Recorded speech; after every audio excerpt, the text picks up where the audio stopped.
Hey, Mike here. I just wanted to let you know that you can listen to Dark Poutine early and ad-free on Amazon Music, included with Prime. You're about to listen to a historical episode of Dark Poutine.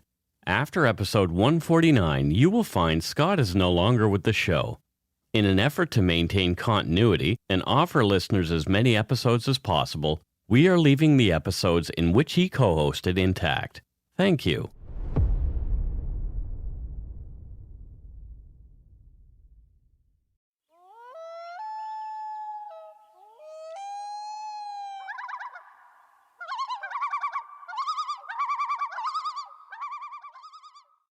Welcome to this very special episode of Dark Poutine. I'm Mike Brown, creator and host. With me, as usual, is my good friend and co-host, Scott Hemingway. Say hello, Scott. Hi, everybody. The views, information, and opinions expressed during the Dark Poutine podcast are solely those of the producer and do not necessarily represent those of CuriousCast, its affiliate Global News, nor their parent company, Chorus Entertainment. Dark Poutine is not for the faint of heart or squeamish. Listener discretion is strongly advised. We're not experts on the topics we present, nor are we journalists. We're two ordinary Canadians chatting about crime and the dark side of history. Let's get to it. Put on your toque, grab yourself a double-double and a Nanaimo bar. It's time to scarf down some Dark Poutine.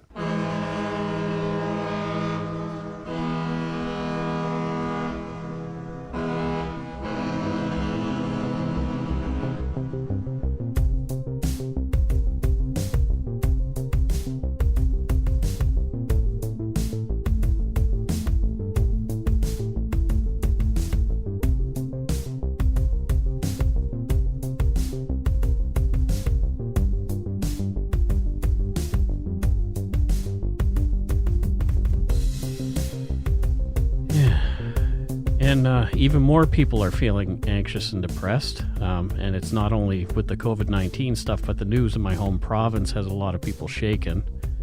Yeah, Canada's been quite rocked by it.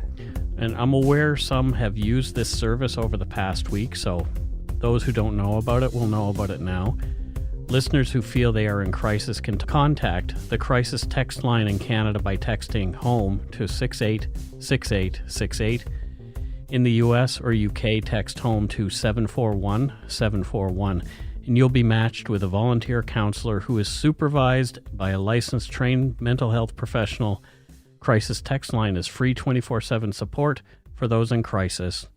For more information, textline.ca in Canada or crisistextline.org globally. And this week is going to be a very different show. There won't be a lot of banter. In fact, probably none. We will have discussion, but there won't be our usual banter. We're going to save our voicemails and shout-outs until next week out of respect for the victims of this recent tragedy. After the events that took place in Nova Scotia on the weekend of April 18th and 19th, 2020, I feel heartbroken, and I needed to connect with my people. Putting this episode together has been emotionally rough, but I felt it was important to cover the impact that this unimaginable tragedy has had on friends and families of the victims, other Nova Scotians, and other Canadians. I was born in Nova Scotia. The province is world-renowned not only for its beauty, history, and amazing food, but for its people, who have been lauded and continue to be the warmest and most compassionate culture on the planet. Even though I've lived in British Columbia for many years, my heart belongs to Nova Scotia. That will never change, nor do I want it to. We'll give a brief description of the events that took place, but have chosen to hold back many details as the RCMP investigation is still ongoing. One of the details that will not be provided is the name of the gunman. If you're curious about his name, you can Google it, but personally, after the actions he undertook this last weekend, he doesn't deserve to be remembered with a name. His name shall not and will not define Nova Scotia. In the words of Canada's Governor-General, this is not who we are.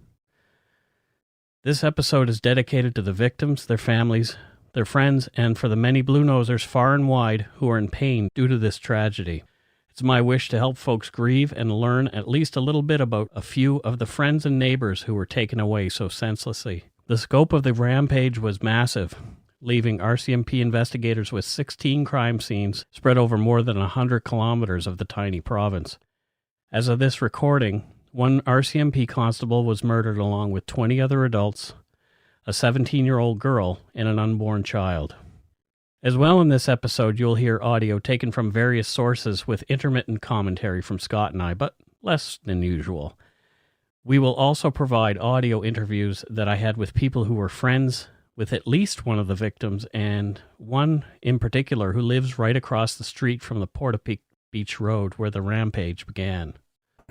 Not too sure what to even say. I mean, this is just, it's all just so raw.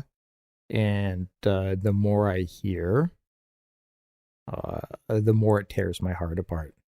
One thing that stood out to me in all the conversations was that there's a true concern for others. Some of the folks felt an amount of guilt for feeling badly, as they were not directly family and didn't want to co-opt the pain of others to draw attention to themselves and away from where they perceive the attention should be. But they're hurting too. It's such a Nova Scotian sentiment. Yeah. Portapique is a small rural community with around 100 permanent residents in northern Nova Scotia, just over 30 minutes from Truro. The village doubles in size in the summer months as cottage owners come to get away from the larger towns and cities and relax in the quiet and enjoy this piece of, as Nova Scotia license plates say, Canada's ocean playground. Did you say only 100 residents in Portapique? That's right. Wow, okay. And it balloons to 250 in the summer, so wow, it's still tiny. I hadn't realized it was that small. That calm was shattered on the evening of Saturday, April 18th, 2020. The gunman and a female friend had some kind of significantly violent altercation that culminated in her being beaten, tied up, and left in a residence he owned in Portapique. In a news conference on Friday, April 24th, 2020, Royal Canadian Mounted Police Superintendent Darren Campbell said in a press conference, quote, "She did manage to escape. That could well have been the catalyst of events." However, RCMP also said they were not ruling out premeditation on the gunman's part. Terrified for her own life, the woman hid in the woods overnight. Just after 10:26 Atlantic time, RCMP officers attended reports of gunfire on Portapique Beach Road off the number 2 highway. The first victim police encountered was a man who was fleeing after suffering a gunshot wound. The man said he'd been shot while driving by somebody who was driving what appeared to be a police vehicle as it passed him. The vehicle was headed toward the beach, which is the only way in and out of the community. The man was taken to hospital, but has survived. RCMP drove down toward the residences closer to the beach and found several bodies on the road and at least 3 structures on fire and fully engulfed in flames. The situation was larger than any of them could have imagined, and the confusion and concern was evident early on as first responders were on the scene at 10:40 p.m. Here's a clip of the first responders soon after they arrived to find the first gunshot victims, as some portions include long periods of silence and indecipherable transmissions. This has been edited for pacing and clarity. 86. Go ahead. You guys still considering life flight or looking for life flight for this call? There possibly could be other victims down by the sea, but police are slowly bringing people out. So there's a structure fire. There's a person down there with a gun. They're still looking for him. The patient we have got shot by him. He was just down there observing the fire, checking out the fire. So there could be other patients around the fire that could be gone already, but we're not on shore. Police are staging at the end of the road there on the 2, not letting anyone down any further. But it's very vague what's going on down there, but there is for sure multiple patients down there. So want us to stage a couple after just in case. So I'll clarify what he said there at the end. If you couldn't quite make it out, the dispatcher was asking whether they needed a life flight, which is the air ambulance. And the responder didn't really answer that. But at the end, the first responder indicates that it's best to stage extra ambulances just to be safe, as they know that there's more people. They called them patients down there. And they were not aware at all of the scope of the incident at that time. Yeah, it sounds like because it's so fresh, they're thinking at that moment it's localized to just that area. The RCMP Nova Scotia Twitter feed shows the first tweet to the public at 10:32 p.m., 4 minutes after the police arrived at the scene. It reads, #RCMPNS is responding to a firearms complaint in the #Portapeak area, Portapeak Beach Road and Bayshore Road and Five Houses Road. The public is asked to avoid the area and stay in their homes with doors locked at this time.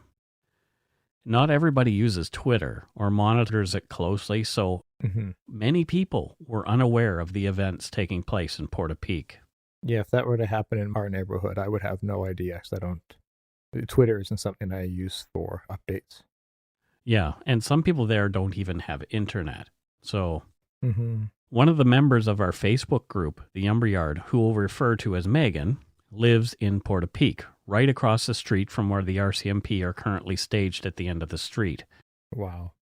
Unknown to her at the time, she was dangerously close to what was happening. She was kind enough to share her experience from that night, as well as some of her thoughts and personal experiences with us. Here's a bit of my phone conversation with her. That night, we were just taking the dogs out for their kind of before bed walk and saw a massive fire. And so called 911 and they said that they were aware. So we assumed it was going to be people we knew because we could see where the fire was and it was right where their houses were. Mm-hmm. So my oldest son and I, he's 15, we jumped in the car and went over thinking it was a house fire and we wanted to, help or, do what we could do to help out.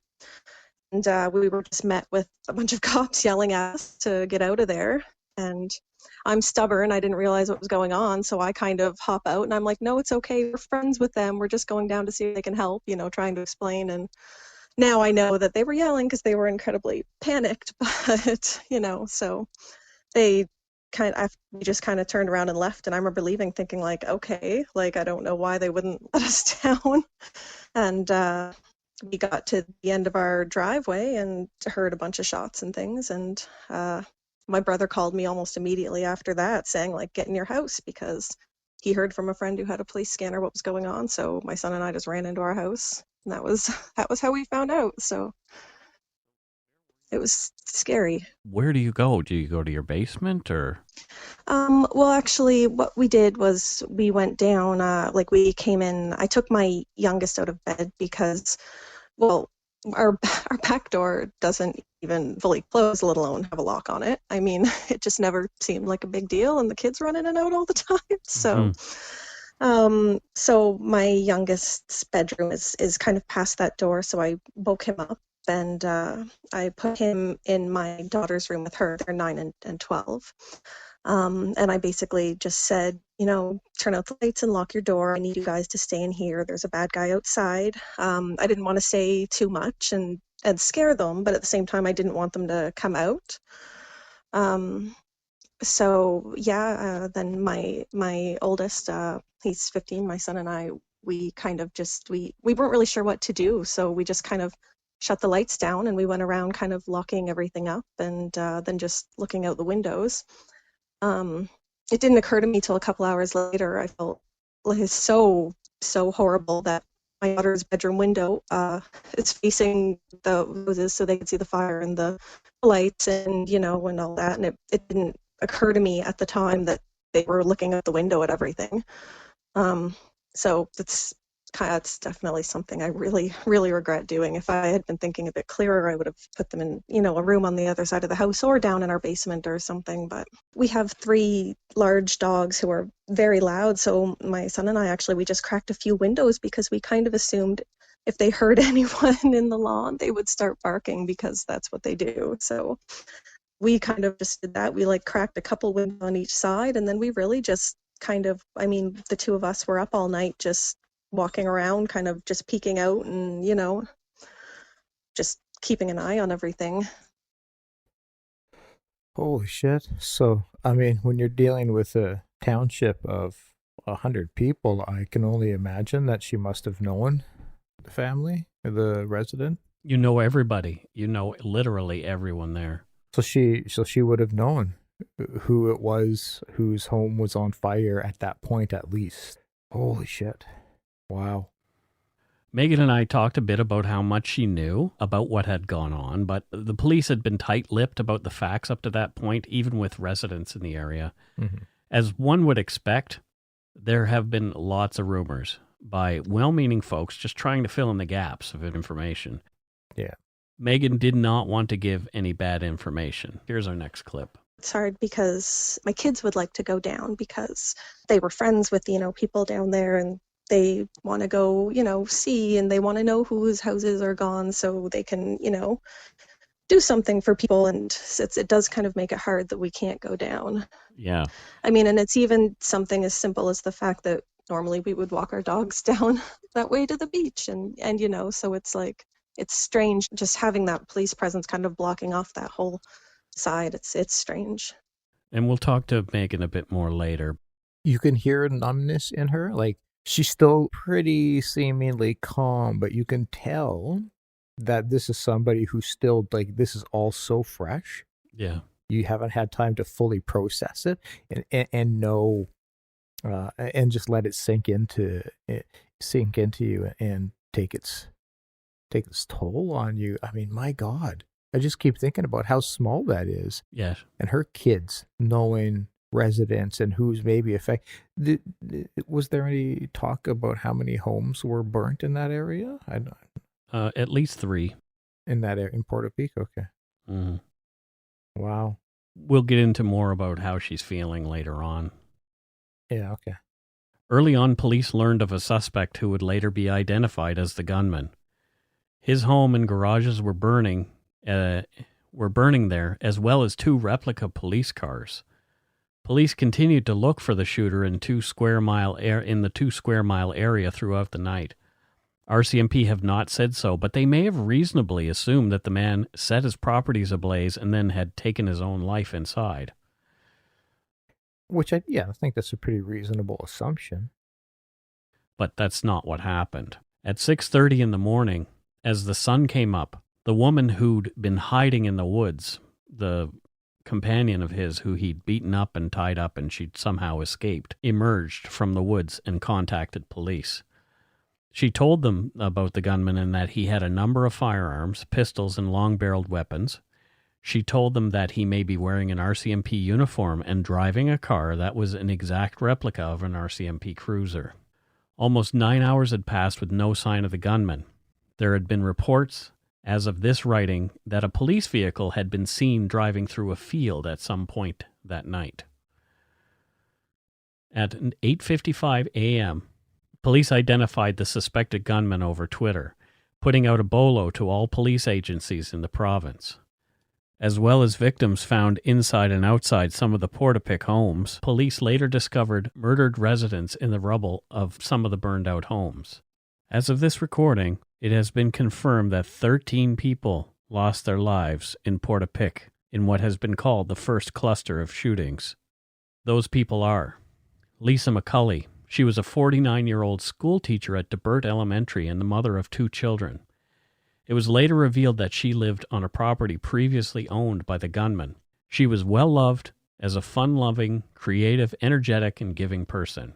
Jamie and Greg Blair.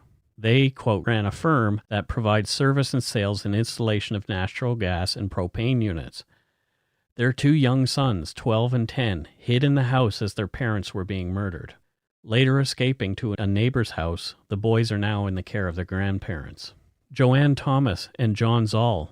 They had lived in Albuquerque, New Mexico for a couple of decades before moving back to Nova Scotia, where Joanne was from. A GoFundMe page set up for their 2 sons says both of them were volunteers at St. James Presbyterian Church often, and Joanne was the head of the Laundry Project, a non-profit group that helps people in need to have clean laundry.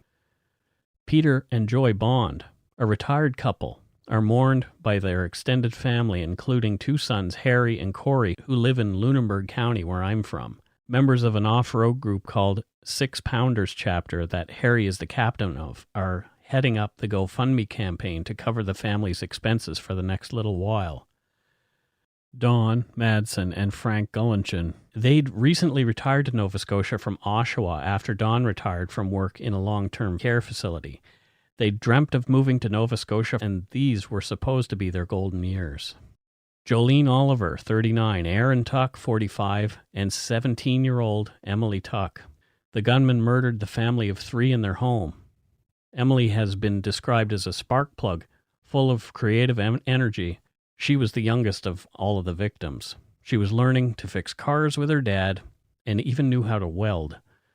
She also played violin, or fiddle as we East Coasters call it. Recently, musical Nova Scotians, to stay connected and entertain others, have taken to Facebook, creating a group called Ultimate Online Nova Scotia Kitchen Party COVID-19 Edition. Emily's dad, Aaron, uploaded a video of her in their home, wearing pajama pants, socks, and a Back to the Future t-shirt, as she played a song on her fiddle called In Memory of Herbie McLeod, written by the late Cape Breton fiddler Jerry Holland. This was the first song she'd learned to play. The video has been shared many times. In the video, proud dad Aaron can be heard off camera saying, your contribution to the COVID-19 kitchen party, to which Emily responds, Herbie McLeod, and begins to fiddle. When she's done the sad song, Emily looks into the camera playfully and says, There's some fiddle for you. There's some fiddle for you.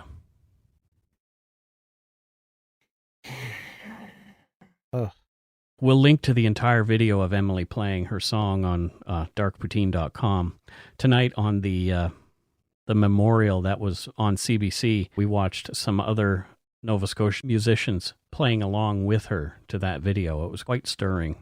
Oh, man. We'll learn more about Emily Tuck when I read the message that the mother of her boyfriend sent me after the recording of this episode with Scott. The final person we have to speak about who died in Port-a-Pic that night is a man named Corrie Ellison. Corrie was 42 and had difficulties with his vision. He'd been visiting his dad along with his brother, Clinton, when they saw the glow from a large fire nearby. Corrie went to investigate the fire, and his brother Clinton followed later, finding his brother's body on the road.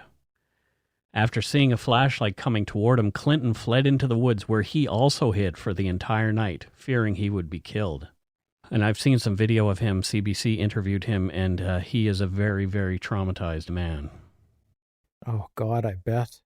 12 hours after the initial 911 calls from the Port-a-Pic area, a second series of 911 calls began coming from an area over 40 kilometers north near Wentworth, Nova Scotia.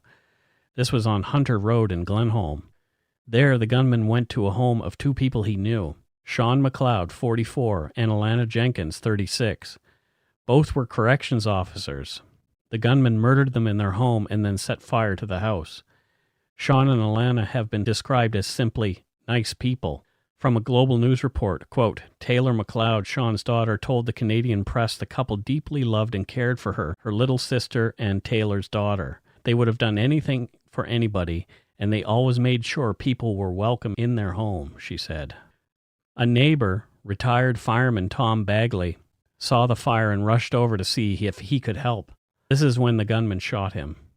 Bagley has been described as someone who was always willing to help, and it was surprising to none that knew him that he died trying to help someone else. The gunman then drove to another home on Highway 4, where he knocked on the door. The people there knew him but did not answer. They called 911, letting dispatchers know that he had driven away in what appeared to be a police vehicle and been carrying a long-barreled firearm. Wow. The gunman drove south along Highway 4 where he spotted Lillian Hyslop out for a morning walk. The gunman shot Lillian dead and left her on the roadside. She was unknown to him. Maclean's magazine quoted Lillian's friends saying, quote, she was always friendly and cheerful, and she and her husband volunteered regularly in their community, helping set up dinners at the local recreation center, end quote. The gunman continued south. In 2 separate incidents, he used his fake cruiser and RCMP uniform to pull over 2 cars, murdering the drivers of each. One of the victims from the fake police stops was 55-year-old VON nurse Heather O'Brien. Her daughter, Darcy Dobson, wrote in a public Facebook post, quote, a monster murdered my mother today. Murdered her without a second thought. The pain comes and goes in waves. I feel like I'm outside of my own body. This can't be real. At 9:59 a.m., she sent her last text message to our family group chat. By 10:15, she was gone. She drove down the same street in the same town she drives through every single day. She was kind. She was beautiful. She didn't deserve any of this. Darcy went on to say, I want everyone to remember how kind she was, how much she loved being a nurse, the way her eyes sparkled when she talked to her grandchildren, and the way she loved Christmas. Let those things define her, not the horrible way she died. Good, beautiful sentiment. Another person pulled over and killed by the gunman was a newly pregnant woman and mother of a toddler, and also a VON nurse. Her name was Kristen Beaton. Her husband, Nick, who has been vocal about ensuring proper PPE for nurses during COVID-19, later posted, quote, she cried every day before and after work, scared to bring this COVID home to her son she loved more than I could even imagine anyone could love one person. We need to be her voice now. So please, for Kristen's sake, protect the ones who are protecting us. Oh my God. Oh my God. The gunman turned onto Highway number 2 and made his way toward Shubenacadie. Next, the gunman initiated a confrontation between two RCMP officers in separate incidents, Constables Chad Morrison and Heidi Stevens. Here's some detailed audio of what happened next, according to RCMP Superintendent Daryl Campbell at a press conference on April 24, 2020, as obtained by Global News. So during that period of time, it was both Constable Chad Morrison and Constable Heidi Stevenson. They were on shift and working out of the RCMP Enfield detachment on the morning of April 19th. Both were communicating on their police radios with each other, and they had arranged to make a meet. Constable Morrison was waiting for Constable Stevenson at Highway 2 and Highway 224. What appeared to be a marked police vehicle then approached Constable Morrison. As they had prearranged to meet at that location, Constable Morrison thought that the vehicle was Constable Stevenson. The approaching police vehicle was actually driven by the gunman. The gunman pulled up beside Constable Morrison and immediately opened fire. Constable Morrison received several gunshot wounds, and he began to retreat from the area, driving his vehicle away from the scene. He notified other officers and dispatch that he had been shot and that he was en route to an EHS station, emergency medical attention. During that time, Constable Heidi Stevenson was nearby, believed to be driving northbound on Highway 2, while the gunman was traveling southbound on Highway 2 at that time. At that point, both vehicles collided head-on. Constable Stevenson engaged the gunman. The gunman took Constable Stevenson's life. He also took Constable Stevenson's issued sidearm and her magazines. A passerby had stopped and was fatally shot by the gunman. This was Joey Weber. He'd just gone out to run some errands for his family, which includes 3 young daughters. The gunman set both Constable Stevenson's vehicle and the replica police vehicle on fire. He left the scene driving south on Highway 224 in the passerby's vehicle, which was described as a silver SUV. The gunman traveled south on Highway 224 for a very short distance, where he entered the home on the east side of Highway 224. That home happened to be the home of a woman known to the gunman. This was Gina Goulet. She was a 54-year-old mother and denturist from Shubenacadie, Nova Scotia. The gunman shot and killed that female resident. The gunman then removed the police clothing that he was wearing at the time and transferred his weapons to the female victim's vehicle, which was a red Mazda 3. The gunman traveled south on Highway 224, coming to the big stop Irving in Enfield. While he's at the gas pumps, one of our tactical resources came to the gas station to refuel their vehicle. When the officer exited the vehicle, there was an encounter, and the gunman was shot and killed by police at 11:26 in the morning. The distance that the gunman had traveled from the first shooting of Constable Morrison to the encounter with police at the big stop was approximately 23 kilometers. Oh, holy shit. I can't even fathom. Here, Constable Morrison sees this other car coming because he's arranged a meetup with Heidi Stevenson. Mm-hmm. And it's not her at all. It's the gunman who just immediately opens fire on him. And I don't know how he got away, but good for him. Yeah, there seems to be a lot of confidence in the killer. Mm-hmm. He seems to not have a lot of fear about getting up. I guess that's part of being in a police vehicle. We're in a police uniform. You really feel like while I'm in this uniform and vehicle, I can do what I want. People will think I'm an officer. Yep. And so, wow, he's just completely reckless, not caring about who. He just seemingly just doesn't give a shit who he kills. He may have targets, but in between targets, like he doesn't. He's just killing indiscriminately because there's no need to pull people over and shoot them. No, and no reason to shoot somebody out walking. You know. Yeah, like these people aren't in his way. They're not. Heidi Stevenson, the RCMP officer who died, was a 23-year veteran of the RCMP. And along with her regular duties, she had participated in many special RCMP-related events, including being involved with the musical Ride. She was also an athlete, a wife, a daughter, and a proud mother. Born on July 11, 1971, Heidi grew up in Antigonish, Nova Scotia. She had been active in the 4-H club when she was young.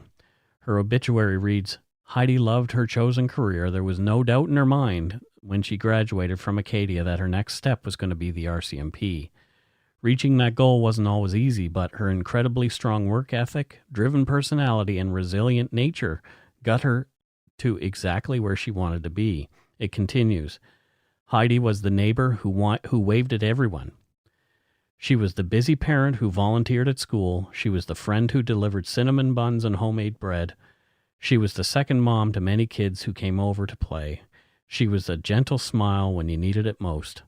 Heidi made an impact on this world, and words can't begin to express how much she will be missed. And her fellow officers have to investigate her death and what happened.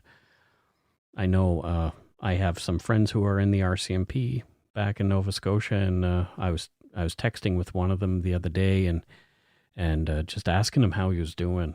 And he said he was having a really rough time. And then he started just one-word answers. And he said, I'm sorry, I'm a little busy because I'm doing security at one of the scenes. So it is a small province.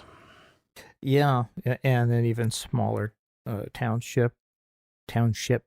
It's just, you hear officers talk about when another officer gets killed, how difficult it is on them. Now imagine that officer is a teammate of yours, a coworker, a close friend of yours. Well, we'll take a break right here and come back with some exclusive audio reactions from some friends of a few of the victims and members of nearby communities.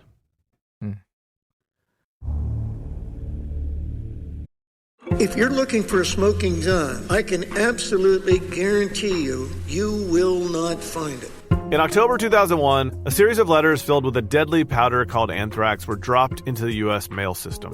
What started as an unprecedented case turned into an unsettling mystery.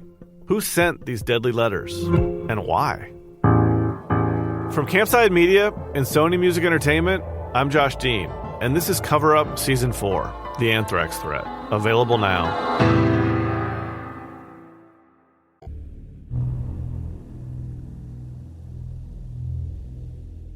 And we're back. First, let's hear some more from Megan. As I heard the gunman owned property in the area, I asked her whether she'd known him. Here's what she had to say. I knew him to wave at him, but I didn't really know him, just Yep. One of those people you see around that you know, and you'd say hi, but I didn't really know him, no. But still, it's someone in your community, and you never think that someone in your community is going to murder your friends. Yeah, exactly. And to still think that it's somebody you know enough to recognize and wave to. Yeah. Like it's not a stranger. No. There's still some level of connection, no matter how small it is, that is quite impactful. You would not be thinking that another member of your wonderful, peaceful little community is going to go about conducting such a horrible crime. Next, Megan and I had a conversation about how her children who are 9, 12, and 15 are dealing with the traumatic events that happen so close to home. How are your kids doing with all this? Yeah, I think all three of them are kind of different, and actually I have my two stepchildren as well. Like my husband and I have 5 in total.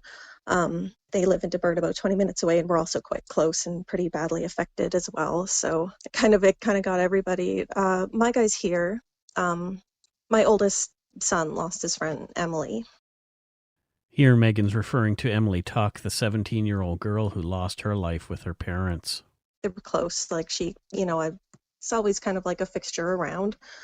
And it was pretty sad. I know until we found out about her, he had been kind of walking like over and talking to the cops and wasn't really getting any information. But I was really lucky because actually I believe it was a cousin of hers from west somewhere actually took the time to call me to let me know when they found out, which was really nice. So he's sad. His best friend since they were little kids was Emily's boyfriend. So the three of them were, kind of just that was like their group. Yeah, like a trio. Yeah, teenagers. So, the three of them were always around. And I know it's been, Damien is Emily's boyfriend name. It's been really hard on them, on Remy and Damien.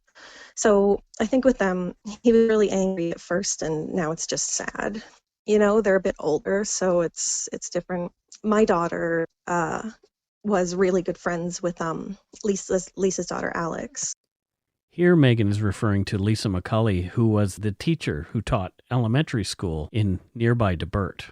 My daughter, Tia, was over there a lot. Like, her and Alex were together all the time. I mean, so Tia was kind of a fixture at Lisa's house. So I think it's been really difficult to understand for her. She hasn't been able to get in contact with us yet. So she's worried, but I think there's also kind of like I think a loss of like a sense of security as well. So it's kind of both things. It's trying to process that, this happened to her friend and this happened to this woman that she was, close to. Lisa told me, I don't know how many times, that Tia was just like a second daughter and she loved having another girl in the house. And, and then on top of that, she also has this thing that happened and, doesn't really feel safe. So it's been difficult. And then with the COVID-19, she can't go, I can't bring her friends over or anything like that to help her out. So it's hard. Yeah. It's such a double whammy for everybody. Yeah, it's so much more to process than just having someone pass away, which is horrible enough. Mm-hmm. I know my youngest, my 9-year-old, he's kind of like the first night, I mean, he was obviously pretty worried. And it's kind of funny because he seems mostly like he'll go, 3 or 4 hours and he'll be his normal self and like, acting like nothing happened. And then he'll ask a question about something and then he'll get kind of, weepy and be upset for 15 minutes. And then it's almost like he snaps out of it and he's himself again for a couple hours. But then it's kind of like hitting him in these like waves almost, if that makes sense. It's like he has these little bits. Yep. And then he's upset and then he kind of goes about and plays, but he hasn't been playing outside. He's not going outside since it happened, and he's been sleeping in our living room because he doesn't want to sleep in his room. So I think it's the same. He's not feeling like he's secure. It doesn't help. My husband works out of province and he's up in Northern Ontario in forestry, so he wasn't here. So I think that was really hard on my youngest as well. It's different not having your, like your dad there, like who's the person who normally, I don't think I inspired as much confidence maybe as he would have. I mean, they've been talking on the phone lots and they've got plans to beef up our home security. So we'll see how that goes. My youngest thinks we need to install lasers, but we've been telling him it's not that realistic. Oh. I'd love lasers at my place too. It would be great, but yeah. So I think with him, losing people is more of kind of an abstract concept to him right now, but I think he's definitely feeling that loss of his kind of sense of security in his home, definitely. Is anybody offered the folks in your neighborhood like trauma counseling or anything like that? Or Yes, actually. Like so many people, like their teachers have reached out. We've had so many people reaching out and offering help. I know my daughter's taken advantage of Kids Help Phone. And no, actually, I mean, geez, the guy installing our solar panels next spring heard it on the news and gave us a call. I mean, we've like so many people that I wouldn't have expected to reach out have reached out, and so it's been everyone's been really supportive.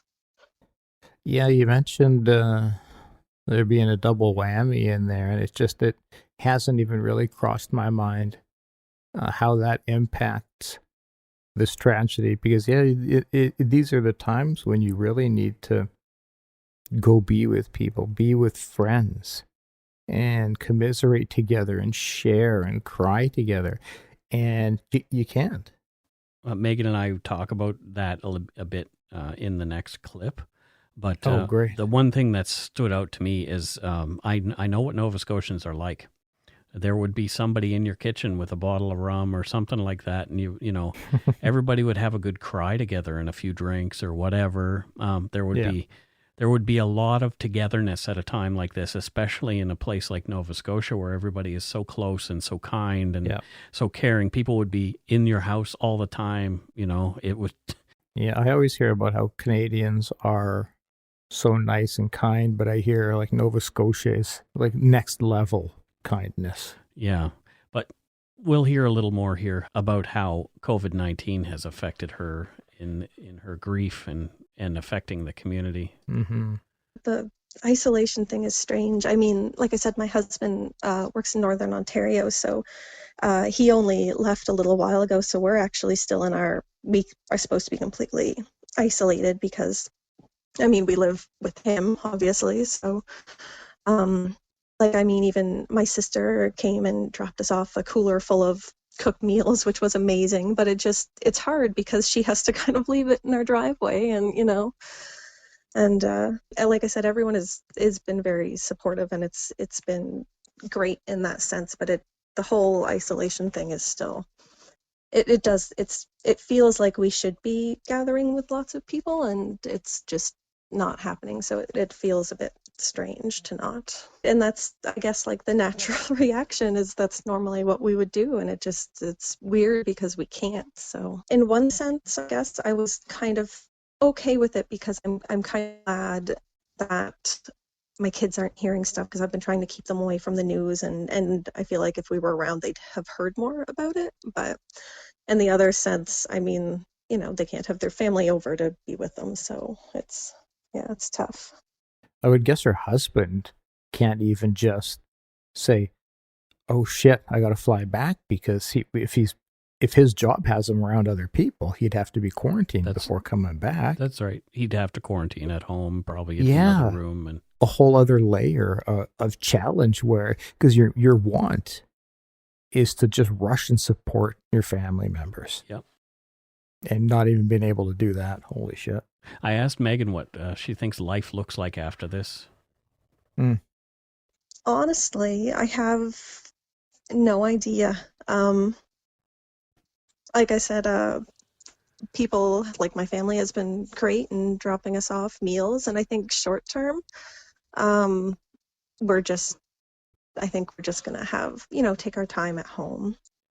The thing is it's kind of hard to make plans or kind of, I guess, figure out where we're going from here right now, just because we don't really know where the world is going right now. So it's kind of tough. My God. Yep. Although I've never been to Portapique myself, I've been in the area many times. It's really beautiful. And I asked Megan to describe Portapique for anybody who may not have ever been there and is thinking about visiting at some point. If you wanted people who are from away, who don't know about Portapique, before this all happened, how would you have described your community? Oh my goodness. I would say quiet. Like I said, I've been out here about 4 years, and it's kind of everything we were looking for in a place. I mean, we kind of have like freedom to do our own thing. It's peaceful. Our neighbors are all amazing. It's beautiful out here. I mean, before this, I never worried about the kids kind of taking off and doing their thing. Like, it was the kind of place I really wanted to raise them in, because it kind of reminded me of where I grew up. You know, like, I like that they could go walk to the beach, and I like that our house is surrounded by woods, and I guess it was a really kind of lovely family place, and it was quiet, which is really what we were looking for, was a quiet place where we could have lots of animals and kind of just do our own thing. You know, it was just very free, I suppose. But it's a beautiful, beautiful place. I don't think there's going to be quite as many long rambles the kids go on. I will be accompanying them, I think, for quite a while. There's never been anything like this in Nova Scotia, or pretty much anywhere else. In a million years, I never, ever would have thought, like, you know, it just was not something that could have happened. And I think that's kind of the scary thing too, is that was the appeal of this place too, for me especially. Like, I moved out of town to come out here because that is really how I wanted to live, how I wanted to, you know, raise my kids, to have that freedom that I had when I was a kid, to just take off and, you know, and go out for 3 to 4 hours and, you know, pack a few snacks and then come back before dark. And it's just, I mean, that's what we were looking for. So I think it'll get back to that, just not right now. You know, it's all so raw.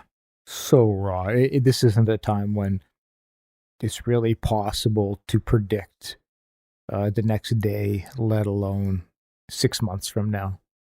Megan talked a little bit about how these events have affected her and how she's holding up.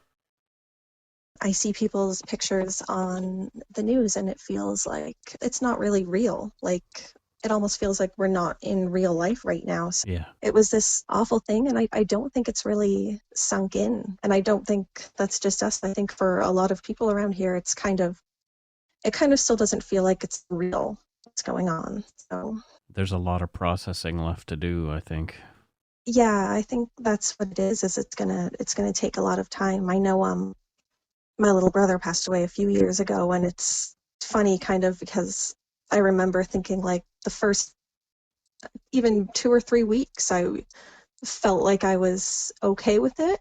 And then after that, like, 1 month mark hit, that's kind of when it hit, you know, and that's when that's when I really started, it was bad and I was grieving and all that. So I'm thinking maybe this might be kind of how it was with my brother. Like, it's, you know, it just doesn't feel like it's happening, but I know at some point it's going to hit, and it's going to hit the kids, and it's, you know, and that's going to happen, and we're going to have to deal with it at that point. Yeah. So I'm just trying to kind of, I guess, make sure the foundations are in place now, so that when we're really kind of feeling that hit, that we can deal with it better. If that makes sense. Yeah. That makes sense to me. Yeah, and she's spot on, because soon after a trauma, your brain is just in triage. It's hyper-focused on what do I need to do to get this done, and what about my kids, and what about this? It's not until things settle down, be it weeks or months, once all of the police presence is gone, once all the police tape is down, once the media is all left, and regular life starts to kick back in, that's when it hits. That's when it hits, because you're not in this coping phase. You're in this phase of real life is coming back in, and now I have to actually process. Now I have to actually deal with all of this, and I think it's her brother passing is a great comparison. In our last clip with Megan, she talks about her friend, Lisa McCully, the school teacher who was murdered by the gunman that night. She was her close friend. I'm sure you've seen like lots of stuff about her on social media and the news, but she really was like the most amazing, positive person you could have met.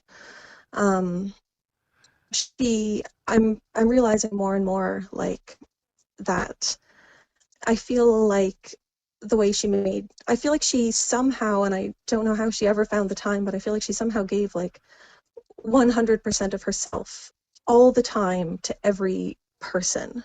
It's so hard to even describe her. Like, I have bad social anxiety. And I know sometimes I probably come across maybe as like standoffish, but the first time she came over and talked to me and I was kind of standing off by myself, and she just walks up and starts talking, and she's so intuitive and she's so friendly, and I feel like she just kind of knows exactly what to do.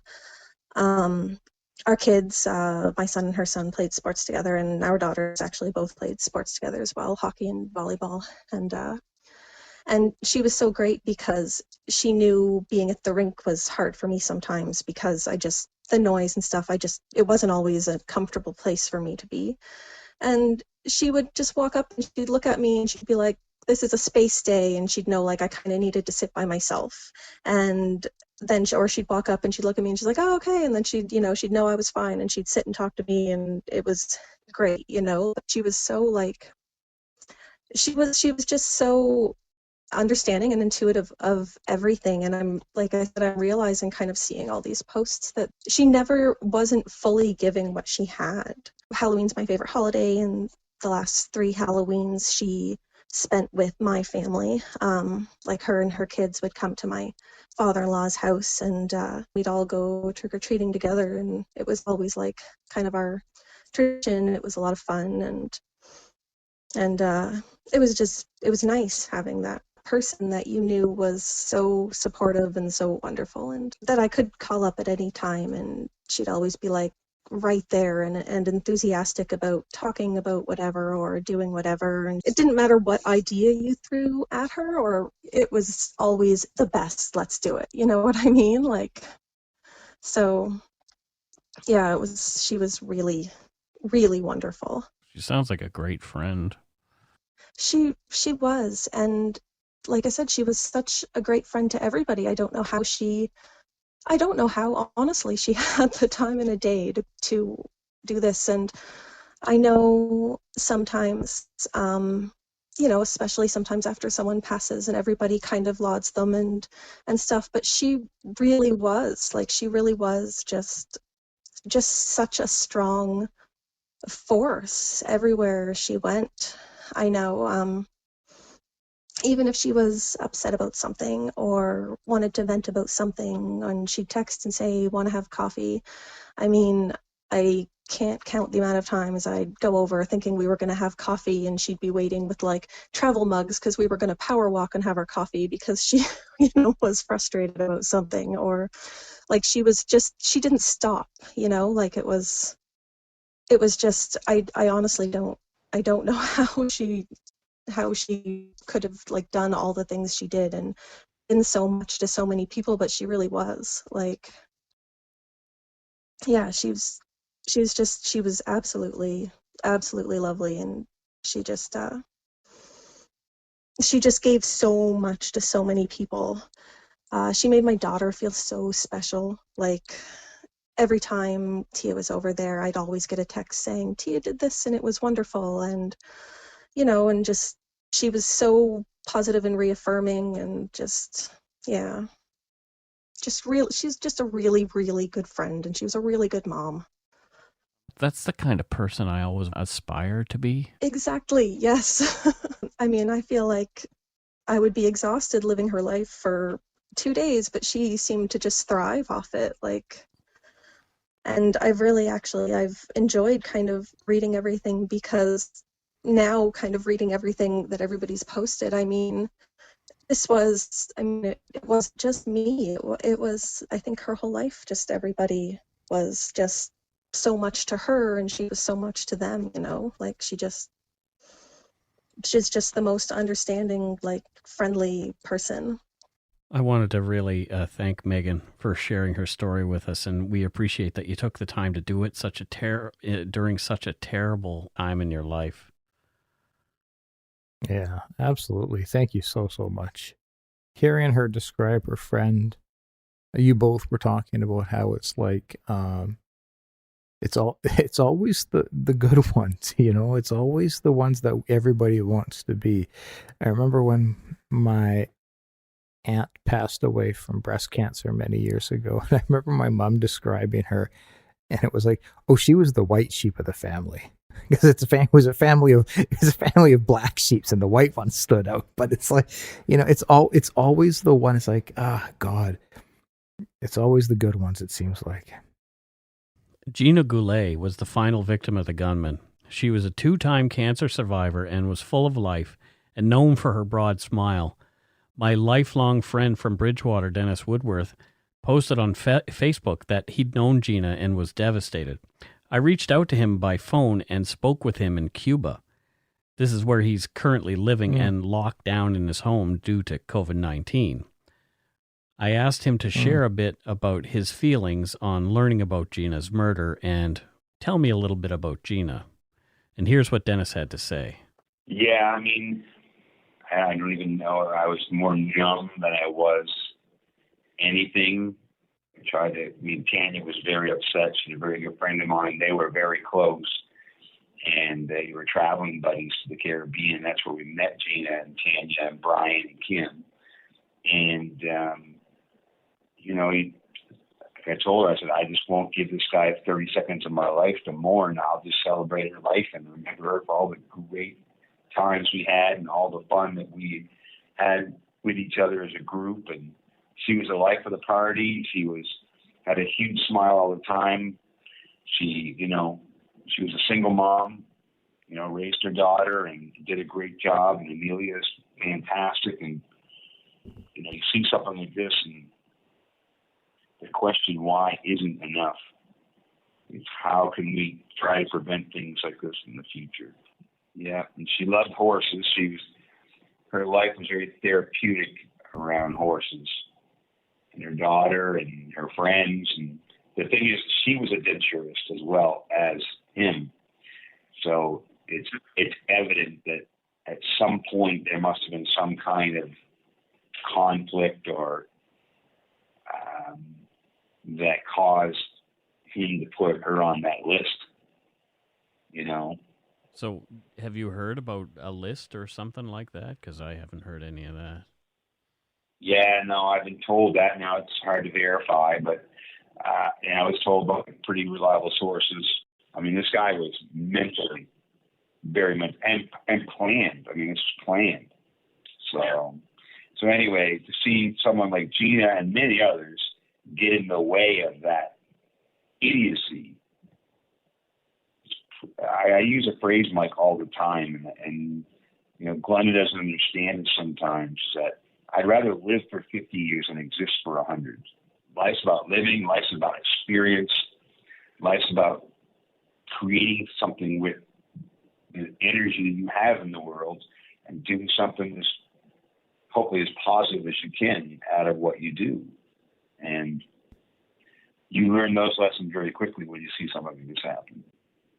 The power is in the story and remembering people for who they were and what they represented. And, it's just amazing to even think that somebody would be as selfish and to even consider something like what he did. But, I mean, she gave me a ton of great memories that we had a great time. And there was never a conflict or argument. I mean, it was always just, enjoying each other's company as a group. And, we always did things, whether it was, concerts or events or campgrounds or whatever. And, it's just a shame. And this is affecting, you talk about the ripple effect, the immediate 20 people that's killed, but the ripple effect of the hundreds or even the thousands of people that it affects. And then psychologically, as a province and as a country, the country we live in, you never expect to hear little town, Nova Scotia, an idiot goes off and kills 20 people. You just don't ever expect to be living in that kind of society. Dennis is a pretty good egg. He puts things the way he wants to. I think it's good. Yeah, I really like the cut of his jib. I really like that the thickest accent, Nova Scotian accent we've heard is from a guy in Cuba. Well, yeah. We grew up around the corner from each other, 2 doors down, in fact, kind of. Mm-hmm. We hung out a lot when we were kids.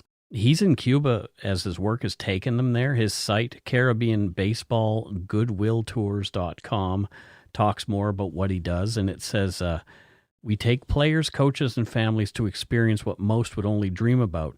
Our goal is to give Canadians and Americans a life learning experience that includes taking much-needed baseball equipment to countries that are considered the very best in the world with talent, but are very deprived in availability and equipment. Well, that's brilliant. He does that. It's not just baseball. He does it with some other team sports as well. But Dennis has always been a kind of a sporty guy, and it's really cool to see something that fits him so well. And like I say, he's a really kind guy too. Yeah, I got that sense hearing him. Yeah, he's a connector, like you and I are. You know, like he likes to connect people together and get people on the right page with each other and all that kind of stuff. So.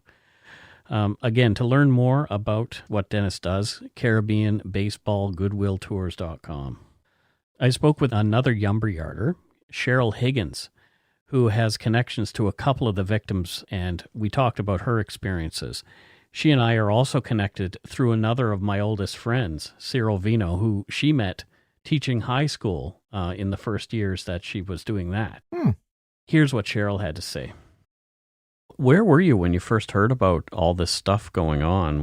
Well, we just woke up, actually. It was Sunday morning, so I slept in a little bit. It was a little after 9, I guess. And woke up, flipped over my phone, and there was news that there was an active shooter in Portapique the night before. And so, it was alarming that they didn't have him yet. But, in Nova Scotia, usually when something like that happens, they take care of it and we don't have to worry about it. So I didn't really give it, I paid attention to it and I was a little concerned, but I didn't really think that it was in my backyard. Yeah. And when you realized it was in your backyard, what was it that, tipped that off? Well, I think that we had decided to just take a quick trip to the pharmacy. I didn't think that we were in, any danger to go do that. So that was actually the first time I'd gone into a store, since the COVID lockdown. So I was already kind of on edge from there. But I had, it was a 5-minute drive really between my house and there that we became aware of how close the situation was, messages from friends that there were helicopters searching. And then I was in the pharmacy and they locked down the pharmacy and I was like, oh, okay, this is not good. Yeah, that's scary. Pretty quick drive home after that. Yeah.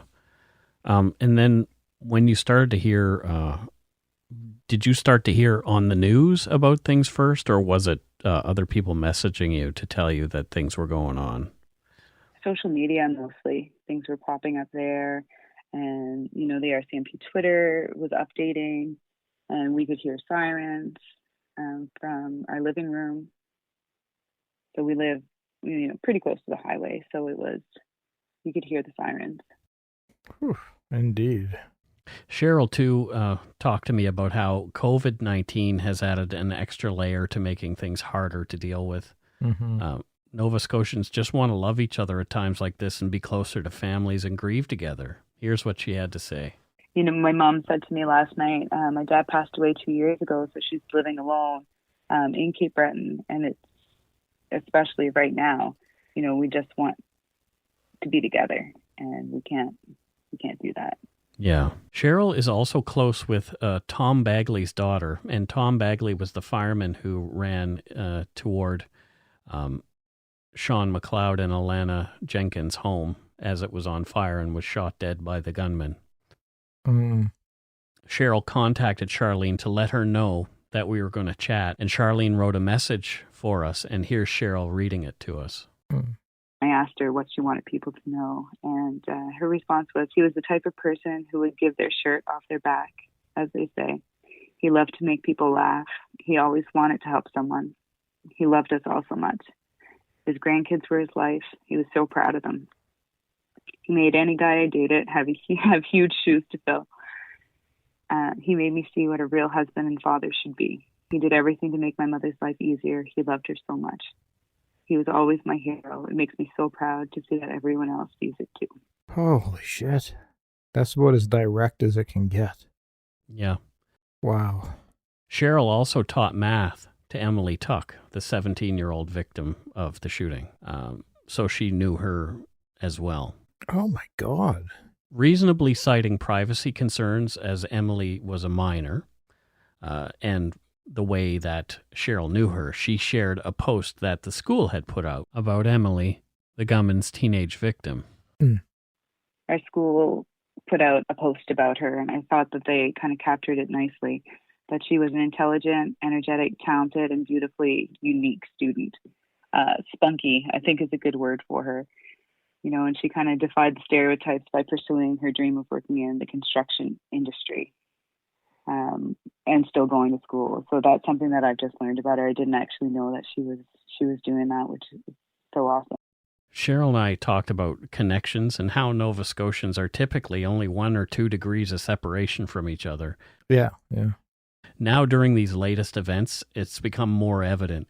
Many of the victims are friends of friends. The scope of it has us all shaken. Cheryl sent me a link to a documentary made by a friend of hers, filmmaker Kara Jones Speaks. Kara's film, Familiar Stranger, is about an inspirational woman from Zimbabwe who came to Nova Scotia to pursue higher education against all odds and now fits right in with the other Bluenosers. Oh.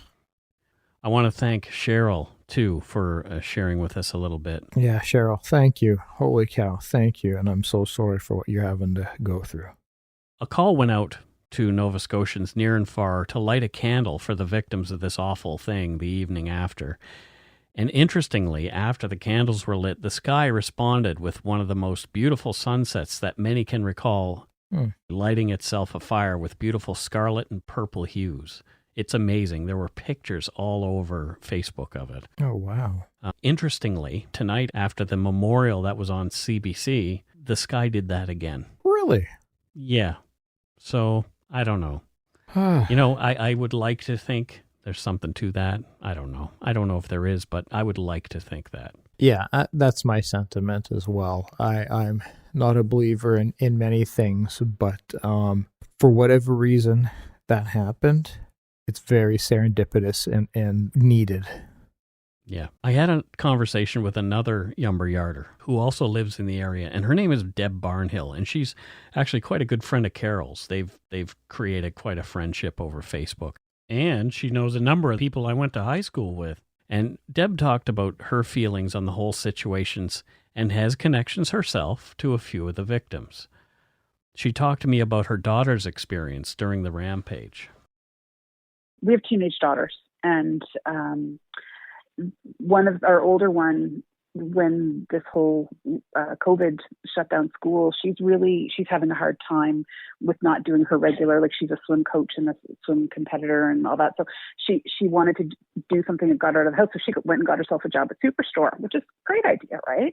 Mm-hmm. So he dropped her off at work, and then she texted him and said, "We're on lockdown. There's somebody, they locked the store down. There's bad stuff happening around town." And we were like, holy crap. So having your child out in the world when something like this is going on that was a very strange feeling. Like we knew that she was okay. We knew that they had taken proper action, but it kind of put another level on it. Like when you realize, like, okay, I have one person I put out there, one kid. Like there were a lot of people who had their family out and about, out in the world, just doing what people need to do, who, and this was happening basically in their backyard. It's just strange. Right. And she's fine. I mean, we talked to her. I was like, do you need to talk to somebody about this? Like, are you okay? She said, honestly, Mom, it was over so fast. I felt really taken care of. I think the most disturbing thing was that she was starting to hear rumors really quickly. And that happens in a small town. Oh, even a large town, people want to speculate. People want, they could just be misinformed, and misinformation just can spread like wildfire. Yeah. Deb shared that she knew Sean McLeod and Alanna Jenkins, the murdered corrections officers from Glenholm in Wentworth. And here's what she had to say about them. The Jenkins and McLeod home, and that's actually the couple who our family knows, is that the firefighters arrived, but they had to be held back from the scene because of the shooting, the shooting situation. So, they actually had to watch the house burn to the ground because they couldn't go in there because there was an active shooter situation. I mean, it's just unprecedented for this monster to be, basically just roaming the countryside, shooting people and lighting fires and moving on to the next one. It's really hard to understand, really hard to comprehend and to sort of put it into context of this tiny little place. Deb mentioned how close the corrections community is in the Truro area and how hard they'd been hit. So the corrections community, I would say, is extremely close in Truro as well. Mm. And Sean and Alanna were very well known in that community because they were both in corrections for a really, really long time. Right. And I have some friends who were in that community, and I remember we used to always sort of mention, Tanya used to always say to each other, they keep to themselves because that's where they're safest. They're a family. So I think corrections people are they sort of stay within the community of corrections people. They're all very close. They work in very intense environments and they have each other's backs all the time. So they're like a family when they're out of the environment. They still spend a lot of time with each other. Oh. So the corrections family has been hit particularly hard with this loss too. I think that they're particularly, actually I was chatting with a friend within that community today. I kind of, you start to check in on your friends, and I was sending one of my sort of, hey, checking in, call me if you need me kind of text. And she said that it's been pretty rough. It's pretty rough. My friend's husband has worked with Sean at Spring Hill for a couple of decades, I think. They've worked together for a really, really long time. Yeah. And, I'm not sure how that happened with them, what the story was with them. Yeah, I don't know what the connection is. So that family, he has kids who I know. Mm-hmm. So I am friends with his ex-wife, and he has kids who are in their early 20s and in their teens. So his two daughters, and they were all very close. And so Sean and Alanna, I think they've been together 3 or 4 years. I remember when they started their relationship. So they've been pretty tight with the kids for a really long time. I know that the kids were not at the house in Wentworth when that happened. They were elsewhere. So his older daughter is married and has a little girl. So she would have been at her family home, and then I guess the younger daughter, who's 17, would have been with mom that weekend. Yeah. So it kind of sounds like he went from Portapique over to there, and I don't know why he ended up there, but that he knocked on the door and just went at it and then burned the home. By the time anybody knew what was happening, they were gone, and they couldn't get to the house because of the shooter situation. They couldn't get in. This is just mind-blowing, the scope of this tragedy. It reminds me a bit of, I don't want to say his name either, but the the terrorist in Norway who then went to the island. And that's the only thing comparable that I've been able to come up with. Well, you've got the long distances traveled, mass casualties, yeah. Deb talked a little more about Sean and Alanna as people. They worked hard and they played hard. From what you heard, they both worked in the prison, but they were very social people. They loved their family. They had a 2-year-old or soon to be 2-year-old granddaughter who they absolutely adored. I've actually really enjoyed looking at some of their Facebook photos that Sean's daughters have posted of them with the little girl. And they this time last year year they took a big extended family trip to Florida. And there were pictures of them, in the pool with little baby and just doing their family thing. They were just kind of down home, small town people. Yeah. They were just, I can't claim I knew either of them extremely well. I mean, I knew Sean for a long time, but not that well. Mm-hmm. But they were just kind of happy people who like to socialize and like to have a good time. Yeah. So he liked to fish. He liked his guy time. He liked to fish. He had really good friends he worked with at Spring Hill. Mm-hmm. He was kind of a guy's guy. Just regular folks. Yeah, exactly. Deb and I talked a bit about how people are feeling and how some, myself included, just want to come home to Nova Scotia right now more than ever. Mm-hmm. And here's what we chatted about. Mental health wise, there are people I worry about, and I worry about me sometimes. Like I thought I was doing great, and then I was on a conference call yesterday with my work people, and they asked me how I was doing, and I burst into tears. Like, it's just stupid stuff, and it's again that feeling like, well, this isn't my loss, but it's Nova Scotia's loss, and that's kind of, we all kind of take that on. It's the kind of a place where it doesn't really matter if it was your family member. Yeah. Maybe it sounds corny, but like Nova Scotia is our family. It's true. You feel that, don't you? I totally feel that. Yeah, you feel that. Okay. Another sentiment I've been hearing, and maybe you've felt this, is people have been feeling drawn to come home, and they can't. Yep. But people, my heart is in Nova Scotia. I would give anything to be there right now. Even though there's nothing that you can do for anybody here, other than, emotionally support, which I guess is no different under isolation than it is from a distance. But people are feeling very, very much like if you're not in Nova Scotia right now, you're not where you belong. Yep, that's exactly how I've been feeling. You're feeling it that right now, yeah. Oh my gosh, like I said to Carol, I want to go home. Yeah. I feel very emotional saying this, but I just want to go home. Yeah. And like you say, I don't think I can do anything other than just be there. Maybe it's about sharing it with the people who are going through it. I don't know what it is, but I'm not surprised to hear you say that. And I'm actually not surprised to hear you get emotional saying that, because it seems like there's an emotional loyalty here. We are from here. Yeah. We are always from here, right? You were saying you've lived half your life away. Yeah. But you're still from here, right? Yeah, there's nothing that's ever going to change that. I've never heard the expression emotional loyalty. That's really, really beautiful.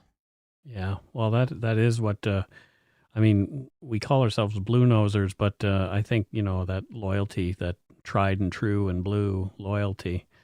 I've cried a couple of times watching, Niagara Falls be lit up in blue, and Banff, the church playing Farewell to Nova Scotia on the bells, and the CN Tower being lit up in blue, even though Leafs suck. And I had to slip that in there. But I needed to break this up just a little bit. Yeah, it's been an interesting time. Next, let's hear from Sarah Jollymore. She's the mother of Emily Tuck's boyfriend. Here's what she wrote. Emily was amazing. She wasn't my daughter, but she fit right in like she was. When I first heard about Emily, it wasn't from my son, it was from my daughters, who had seen pictures on my son's phone telling me, Bubby has a girlfriend. I instantly was like, better not. He proceeded to tell me his girlfriend was 17 and had 2 tattoos. My mind did the mom thing. Say what? Oh, hell no. 17? You're 15. She has tattoos. What? I didn't realize how easily it was to fall in love with Emily. I met Emily. She came to our home after school. I instantly did the mom thing, asking a million questions. We had supper and she told me it was amazing. She never forgot to let me know she was thankful. I drove her home to meet her mom and dad. Her dad just reminded me of my dad. Big heart, rough around the edges, and just anything he had, he would be willing to give or share. He asked about my family, which we came to learn he knew my grandfather and had stayed with a cousin of mine over some time. Jolene just smiling and asking for me to come down any time and visit them. Aaron proceeded to tell me I had a good son and made him do wood for his supper, and he may be sore. Ha ha.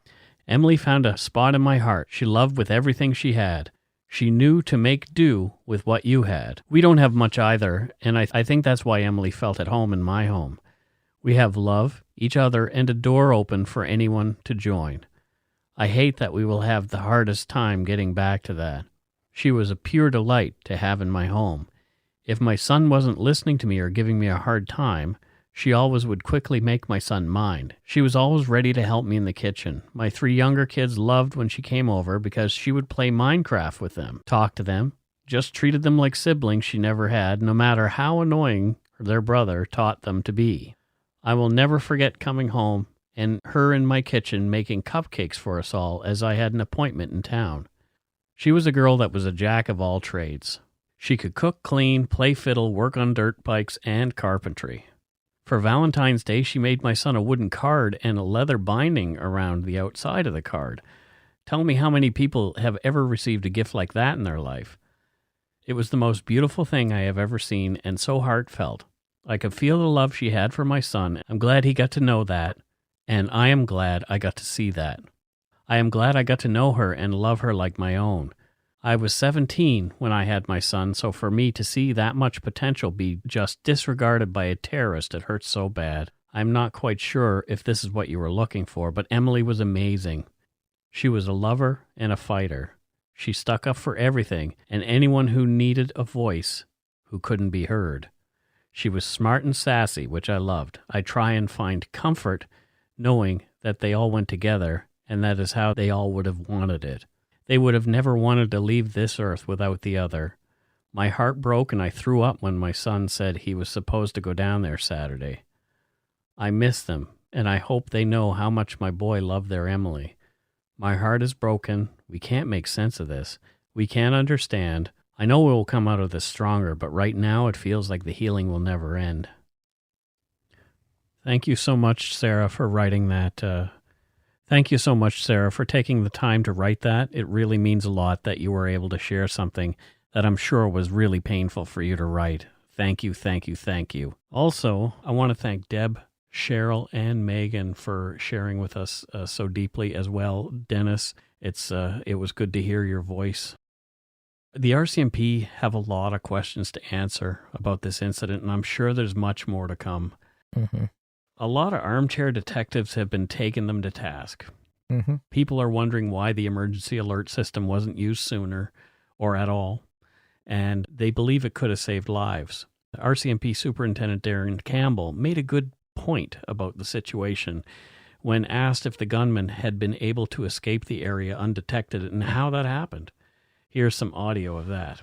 It is possible that the suspect was able to leave the area before the initial response. And I can imagine, I don't think it's difficult for non-police personnel or the public to understand that it would obviously complicate things. You know, I've been a police officer for almost 30 years now, and I can't imagine any more horrific set of circumstances when you're trying to search for someone that looks like you. The dangers that causes, the complications that causes. That obviously was an advantage that the suspect had on the police, that he had on the public, that he had on every person that he encountered through the course of his rampage. Mm-hmm. So there you go. I'm not qualified to opine on this, but someone in a post I read put it this way. Imagine every terrified Nova Scotian with a hunting rifle taking pot shots at RCMP because they're afraid. Yeah.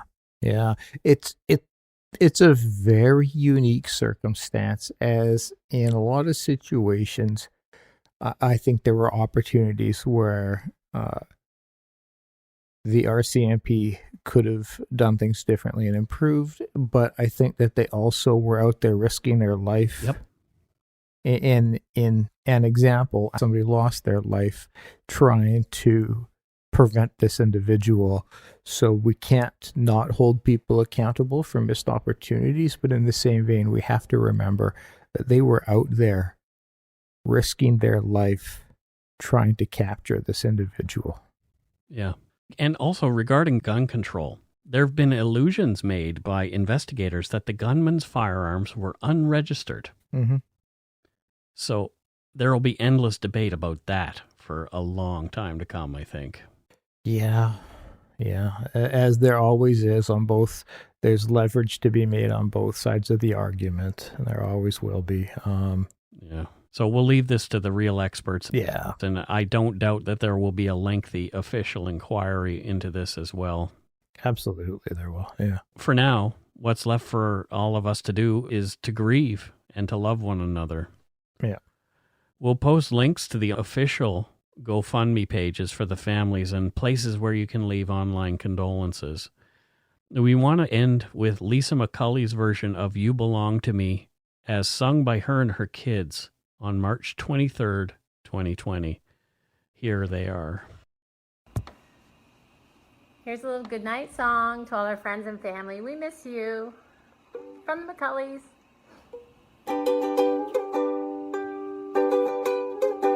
I know you belong to somebody new, but tonight you belong to me. Although we're apart, you're a part of my heart, but tonight you belong to me. Good night. As mentioned at the top of the show, our voicemails and Patreon shoutouts will keep till next week. We know you folks understand. Please hug your families and tell them all that you love them. Just do that for me, please. And don't forget to be a good egg and not a bad apple. Bye-bye, everybody.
Hi, it's Shauna, and I might be a bad parent because my kids think French fries are vegetables. Hey, it's Ryan, and I might be a bad parent because I went out for wings when my wife was in the hospital after giving birth. Johnny here. I might be a bad parent because in my house, the tooth fairy gives pocket change. But we're not alone. Len emailed us and said his 6-year-old daughter's Tarzan moment going from love seat to lazy boy by curtains made him more proud than any dance recital. And Andy left his 2-year-old at the rink. All right, guys, I'm sure we're not alone. Like Andy's kid. For stories and confessions like this, make sure you check out our podcast. It's called Bad Parents, and it's available wherever you get your podcasts. I left a glove at the rink.